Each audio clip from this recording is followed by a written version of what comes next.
SIR তৃণমূলের মনে আতঙ্ক তৈরি করেছে। এসআইআর নিয়ে আজ আবারও একবার রাজ্য সরকারকে কড়া ভাষায় বিঁধলেন কেন্দ্রীয় মন্ত্রী সুকান্ত মজুমদার।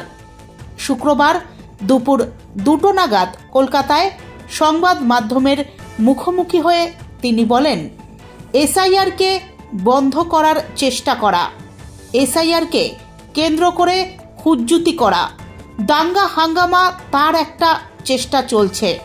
দেখুন, এই এসআইআর তৃণমূলের মনে যে ধরনের আতঙ্ক তৈরি করেছে কারণ আমরা বুঝতে পারছি না, আপনারা ভালো বলতে পারবেন। সেই জন্য এই এসআইআরকে আইদার বন্ধ করার চেষ্টা করা, এসআইআরকে কেন্দ্র করে হুজ্জুতি করা, দাঙ্গা হাঙ্গামা করা তার একটা চেষ্টা চলছে। আর একটা প্যারালাল লাইন এই তৃণমূল কংগ্রেসের যারা মূলত অ্যাডমিনিস্ট্রেশনটা দেখছে তারা চেষ্টা করছে বুথে বুথে তৃণমূলের লোকেদেরকে বিএলও হিসেবে নিয়োগ করতে। কারণ তৃণমূল বুথে সরকারি মেশিনারি দিয়েই কাজ করে, সরকারের মেশিনারি দিয়েই ভোট দেয়, জেতার চেষ্টা করে।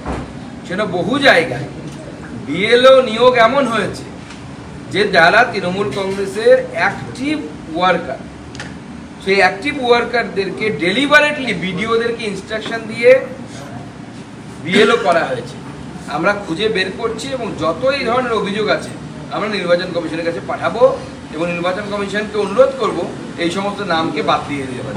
এই ক্ষেত্রে এরকমই এক বিএলও যিনি তৃণমূলের বুথ সভাপতি, পূর্ব বর্ধমানের কাটোয়ার কুয়ারগ্রামে চাঞ্চল্যকর অভিযোগ, কুয়ারাডাঙ্গা প্রাথমিক বিদ্যালয়ের প্রধান শিক্ষক পুরাণচন্দ্র ঘোষ তিনি বিএলও এবং তিনি তৃণমূলের বুথ সভাপতি।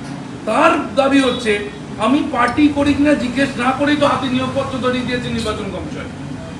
দেখুন, আমরা জানি যে নির্বাচন কমিশনের কাছে কিন্তু এই অপশানটা থাকে, আমাদের প্রত্যেকের কাছে এই অপশানটা আছে নির্বাচন কমিশনকে জানানোর জন্য।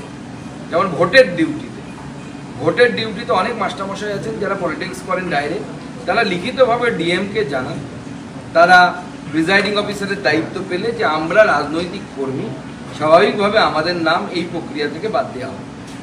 আমার মনে হয় এই ধরনের ব্যবস্থা বিএলওর ক্ষেত্রেও আছে এবং বিএলও যারা রাজনৈতিক কর্মী যারা বিএলও হয়েছেন, সত্যিই যদি অনেস্টি থাকে, সৎসাহস থাকে, তাহলে আমার মনে হয় বিডিওকে বা তাদের সুপিরিয়ার যে অফিসার আছে তাকে জানানো উচিত লিখিতভাবে যে আমি রাজনৈতিক কর্মী, আমাকে বাদ দিতে হবে।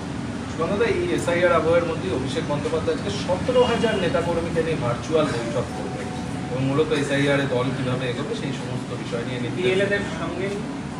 এখন উনি এখন বেশি ভার্চুয়ালি থাকেন, বাইরে টাইরে তো বেরোন না, বেরোলে কালো হয়ে যাবেন, মুশকিল হয়ে যাবে।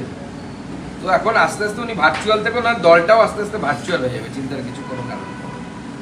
জগন্নাথ সরকার আপনার দলের সাংসদ তিনি একটি মন্তব্য করেছেন যেটা ইতিমধ্যেই সমালোচনা হচ্ছে যে 26-এর নির্বাচনে বাংলায় বিজেপি ক্ষমতায় আসলে ভারত বাংলাদেশের মধ্যে কাঁটাতারের বেড়া আমরা রাখবো না, এই বক্তব্যটা। দেখুন, আমার মনে হয় কোনোভাবে তিনি মিসকোটেড হয়েছে। কাঁটাতারের বেড়া রাখবো না কীভাবে হতে হবে? কাঁটাতারের বেড়া তো আছেই এবং গোটা সীমান্তে যে এখনও 400 কিলোমিটারের বেশি যা ফাঁকা জায়গা আছে সেই জায়গাটাকে কাঁটাতার দিয়ে ভরাট করা হবে। সরদার বল্লভভাই প্যাটেলের জন্মদিন, রাষ্ট্রীয় একতা দিবস আজকে পালন করা হলো, কিন্তু মমতার প্রশাসন বা মমতা বন্দ্যোপাধ্যায় তিনি রাষ্ট্রীয় একতা দিবস পালন করলেন না। বাংলাকে বিচ্ছিন্ন করতে চায় যারা, তারা কি আরো যার মনে রাষ্ট্রীয় একতার উপরে বিশ্বাসী নেই, তিনি কিভাবে একতা দিবস পালন করবেন? আরে ওটা তো ছেড়ে দিন। আগামী 7 তারিখে বাঙালির এই দেশকে দেয়া সব থেকে বড় অবদানের মধ্যে একটি বন্দে মাতরমের 150 বছর পূর্তি হচ্ছে।